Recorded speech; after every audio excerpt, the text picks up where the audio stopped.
Hello, hi guys! Magandang hapon sa inyong lahat. This is Chin Rodriguez, Mama Sagari Channel, a faith healer, also Matardido. So ngayong hapon na tignan natin nagsabihin sa iyo ng ating mga gabay. So this is special gabay for the month of April 12 hanggang April 18 for the sign of Libra. So Libra, welcome to my channel. Ano kayang messages, advices, na spirit guides ang ating masasaga for today's video? Kanino mo kayang energy or kaganapan sa buhay ng mga Libra signs ang ating mga kagilap? So guys, this reading is a general reading lamang, hindi lahat makaka-resonate. Kunin lamang po makaka-relate sa inyo and comment down below kung kaninong energy ang ating nasagap. And of course, don't forget to like and subscribe my channel and hit the notification bell for more videos and update. And of course, maraming salamat po sa mga walang sawang pagsuporta sa aking channel, lalong-lalo na yung hindi nag-i-skip ng ads. Naway pagpalain kayo ng Diyos at may kapal, siksik liglig na gumapaw na biyayang manabalik sa inyo. Of course, maraming salamat po sa mga nag-share ng aking video sa namang uri ng social media platforms. Maraming salamat po. So let's see guys, what is the messages at advices sa iyo ng ating mga baraha. Angel Spirit messages giving information for the sign of Libra. Let's see. What is the messages, advices sa'yo? So there's the Tower moment. So there's a major changes, no? May mga bagay na mababago dito. There's something chaos or destruction or disaster or something or reveal, no? Depende yan sa situation. So of course, there's an information with Knight of Pentacles being security. No? Maging secure ka sa finances mo. Ano ko sa kung ano man yung pinahalagahan mo. Additional messages. And of course, there's an information with the King of Swords. There's a mental clarity. At the same time, guys, kumbaga, itong tao na to ay pinakawais sa eksena na to. Kailangan maging matalino ka, maging wais ka pagdating sa finances. Na may mga taong sisirain ka, pipilitin ka buwagin. Pipilitin ka pabagsakin. Additional messages. And because there is the Seven of Pentacles for harvest time. At the end of the time, kumbaga makukuha mo what you deserve. No? Ika nga nila, kung may tinanim ka, may aanihin ka. There is an Eight of Swords. Sinasabi dito na napapalibutan ka ng toxicities. Napapalibutan ka ng negativities. It's either a negative thoughts or a negative people. It has a toxic people or the toxic energy. So let's see. Additional messages. And because there's an Ace of Cups for a new offer and love life. Now, may bagong pag-ibig. And kasi sinasabi dito with the love, parang may there's a lovers, because parang i-even na nagre-represent ng lovers, no? Parang sinasabi dito may pag-ibig talaga na ibibigay sa iyo ang ating pong may kapal. So, let's see what is the Tower moment. So, there's a Page of Swords na get more information, being curiosity. Kailangan na tuklasin mo at alamin mo, no, kung paano mo mapapaayos at magiging maganda ang buhay mo. So, let's see, what is the Knight of Pentacles? There's an Eight of Pentacles. So, there's a focus. Mag-focus ka sa ginagawa mo at maging secure ka sa mga pinaghirapan mo. No? Kumbaga sa bawat sentimo, sa bawat halaga ng pinagtatrabahuhan mo, kailangan pag-ingatan mo. The King of Swords represents the Star card. So, this is the wish fulfillment. There's a hope. No? Kumbaga, may pag-asa dito. At the same time, kumbaga magkakaroon ka na ng healing, kagalingan. At maaaring magtagumpay ka, no, sa larangan ng pinanghahawakan mo. At kailangan mo maging wais, maging matalino. There's a mental clarity, no? Magiging kaliwanagan to sa kaisipan mo. Magiging malaya ka sa worries, no? And financial crisis, no? So let's see what is the Seven of Pentacles. So there's the King of Wands. So there's a control, no? Kumbaga kontrolin mo, no? Yung paglabas ng pera. No, wag ka masyadong panay labas or panay gastos ng kung ano-ano na walang kabuluhan. So, let's see what is the Eight of Swords. And because there's a judgment for a wake-up call. Parang paalala. Or sinasabi na, you need to pay attention, no? Lalo-lalo na yung mga tao sa paligid mo. Pakiramdaman mo. No, hindi mo man sila nakikita ng mata mo. Pero dapat nakikita sila ng puso't isip mo. No, yung parang nakikiramdam ka. No, na parang malalaman mo kung sino yung mga taong totoo sa'yo at hindi. So, let's see what is the Ace of Cups. So, there's the Hermit card. So, there's a soul contract. Talagang parang pinagtagpo kayo na tadhana dito. There's a twin flame energy. And there's a soulmate connections. At the same time, there's a soul contract. No? So, let's see what is the Tower moment. And of course, the Page of Swords. And of course, there's the Wheel of Fortune. So, there's a good luck. Pag-ikot ng kapalaran, no? Kumbaga, matutuklasan mo na ang magpapayabong at magpapabago ng buhay mo. This is a good fortune.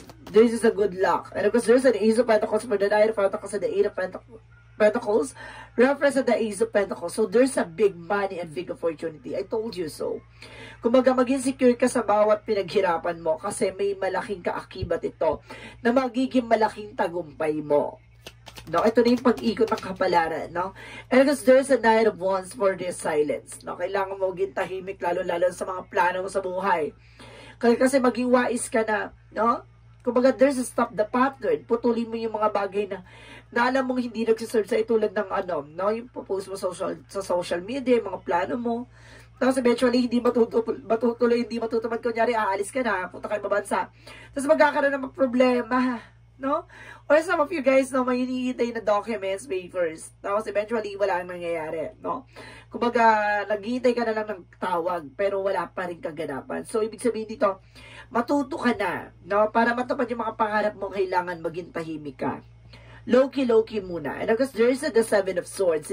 So, there's a sneakiness, or there's a cheating lying on you. Kailangan alam mo ko yung grounds mo. Alam mo kung paano mo kukontrolin yung iyong emotions. No, kumbaga, there's a harvest time. No, kumbaga, this is the paying off. Kailangan maging aware ka kasi maraming tao nagsisinungaling behind your back. Maraming tao nga may betray ka. Maraming taong lulukohin ka. Maraming taong lilinlangin ka. Magpapalinlang ka ba?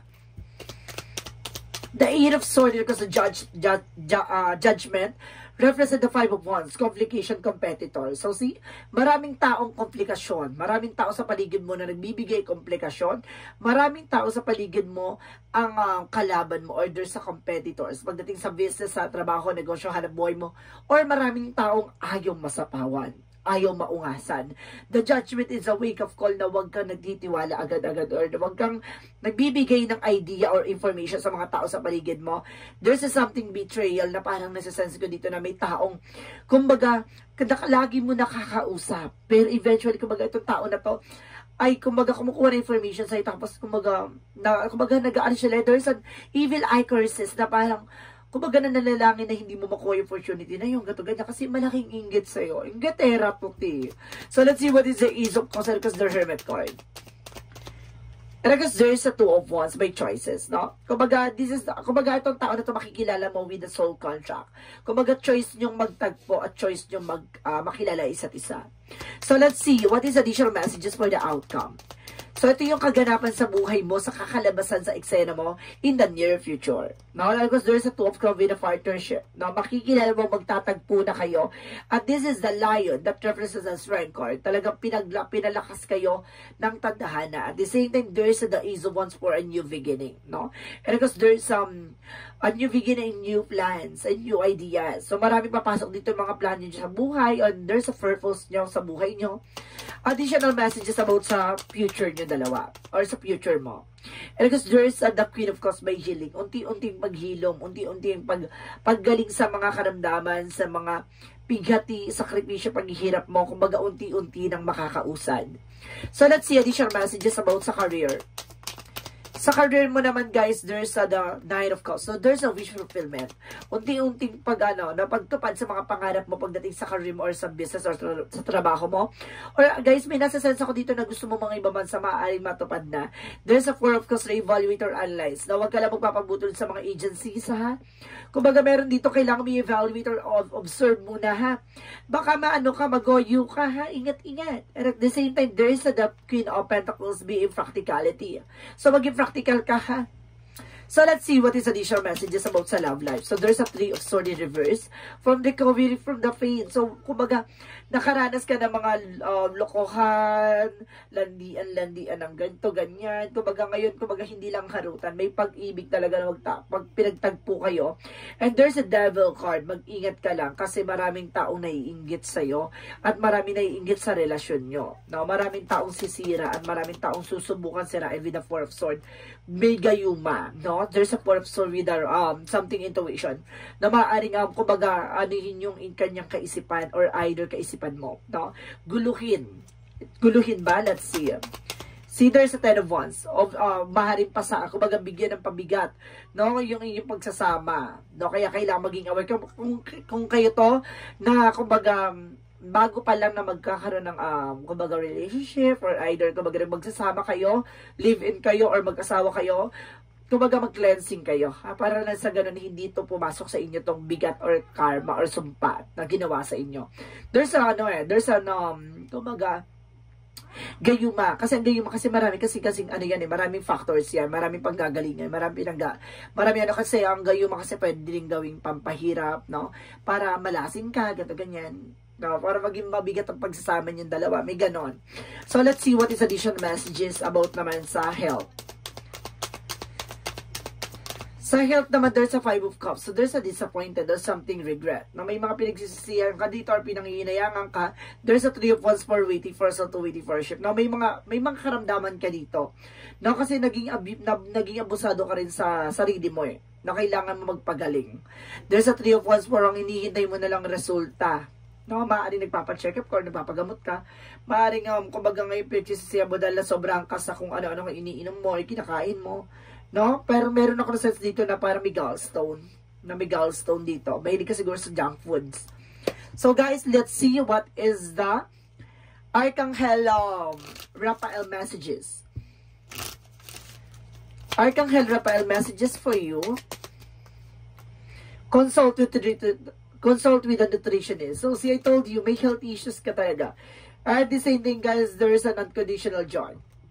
May kaligayahan ka dito, pero, kumbaga siguro, mahilig ka sa mga animals, or sa mga bagay-bagay.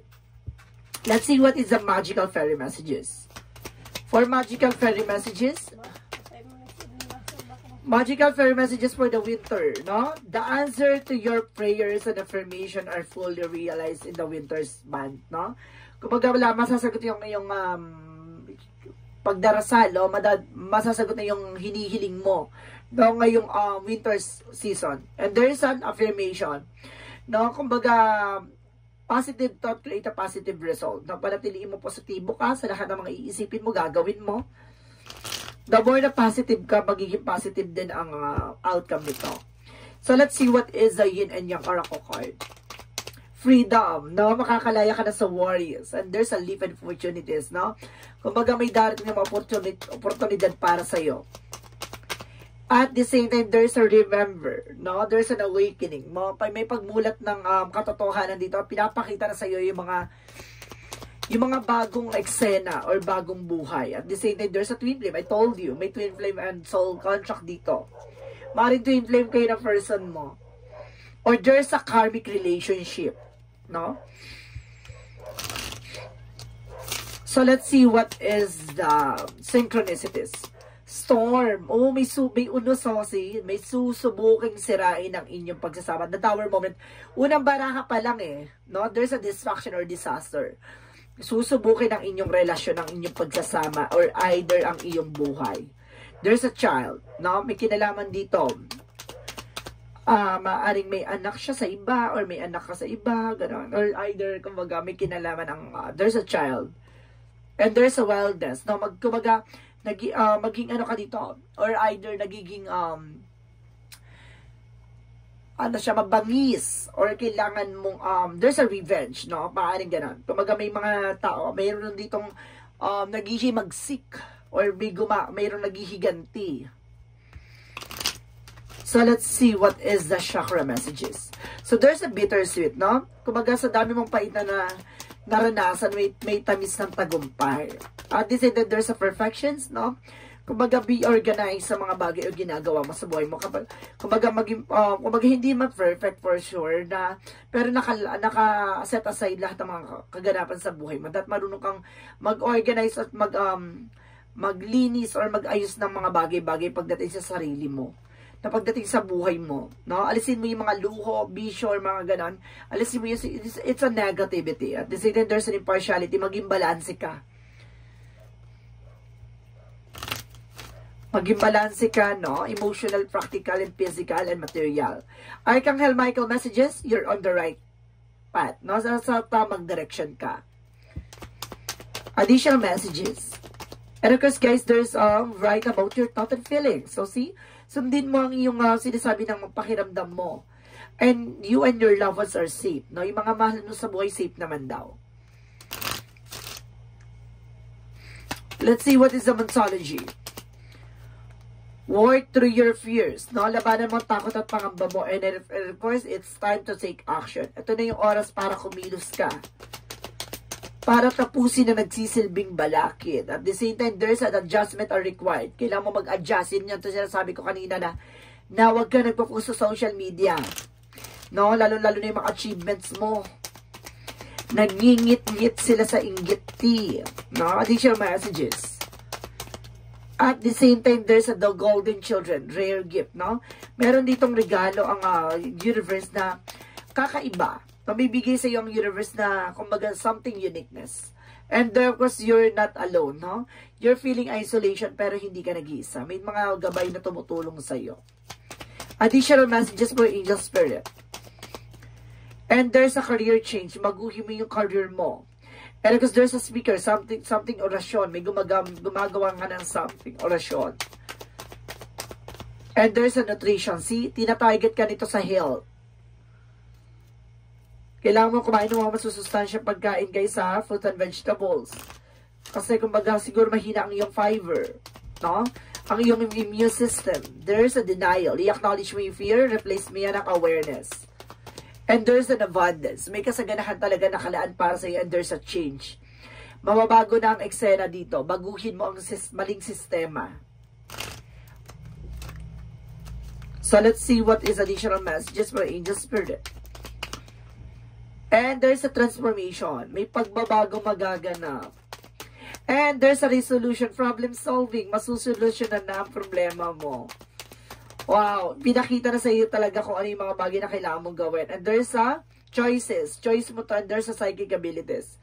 No, parang nagkaroon ng pangitain or may pakita sa iyo. Kumbaga may mga pinakita sa iyo sa panaginip mo, sa intuitions mo, sa visions mo. Kumbaga may mga message sa iyo kailangan mong pakakatandaan. The energy is the community. See, it's either your friend or kapitbahay mo or either related sa iyo or relatives. And there's an hostilities or co-workers, there's a co-workers din. And because there's an hostilities, protection mo yung sarili mo. And because there's the magician and the mirror. See, may mga taong gumagawa sa iyo para mag-reflect. Ibig sabihin nito, guys, na there's an information na parang kumbaga ginagawan ka ng eksena. No, kaya ka mag-ingat ka dito. And of course, sabi dito, lahat ng mga ginagawa nila may balik sa kanila. There's a magician and the mirror. Kumbaga, there's a manifestation and reflection. Lahat ng mga gagawin nila sa'yo, babalik sa kanila. Kaya wag kang gagawa ng hindi maganda kasi babalik din sa'yo ito. Now, there's a mirroring. At the same time, there's a door to the value. No? Kumbaga, may halaga dito. May malaking halagang papasok sa'yo dito. Tulad na sinasabi ko daw, big money, big opportunity. Kasi may malaking pera talagang involved na papasok sa buhay mo. Kumbaga, ito yung magpapabago ng buhay mo. So, let's see what is the Jesus-loving quotes. As and shall be given to you. No, kung hindi ka hihingi at lalapit sa ating Panginoon, paano niya ipagkakalob sa iyo yung karap-dapat para sa iyo? So, let's see what is the angel's answer. Don't stop. No, huwag kang hihinto. Tuloy-tuloy mo lang. And there's a romance. Na pagdating sa love life, diba, ipagkakalob talaga sa iyo yung para sa iyo. At the same time, no need to worry, wag kang mangamba. No, parang there's a processing or there's a progress. Talagang nangyayari na yung mga bagay na nangyayari na talaga para sa iyo. Kumbaga, isinasa katuparan na, sa madaling salita, naka-line up na. So, what is the romance angels? True love can exist. Oh my God, talagang darating yung totoong pag-ibig and there's a playfulness. So, kailangan mo kumarot. Ha? Harot-harot ka dito, Tia. Marot-harot ka daw, ha? So, let's see what is the angel's number. So, angel's number represent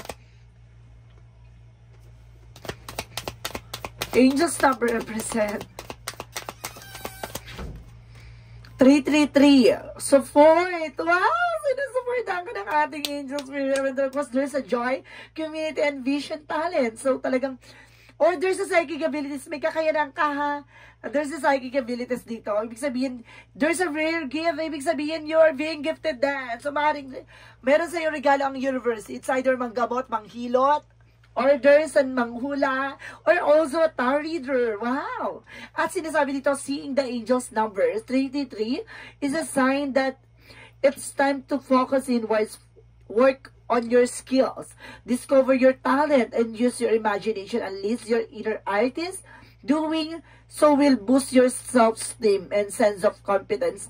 It does wonders for your sense of purpose and contributes to your community. Kumbaga, meron ditong pag-support. Sinusuportahan ka ng ating angel spirit at may mga taong susuportahan ka.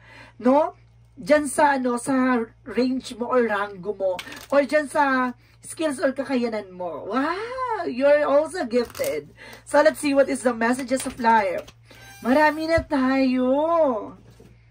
And kasi sinasabi dito, the eyes of the heart. So, sinasabi dito, today, I perceive the real beauty of every person I meet.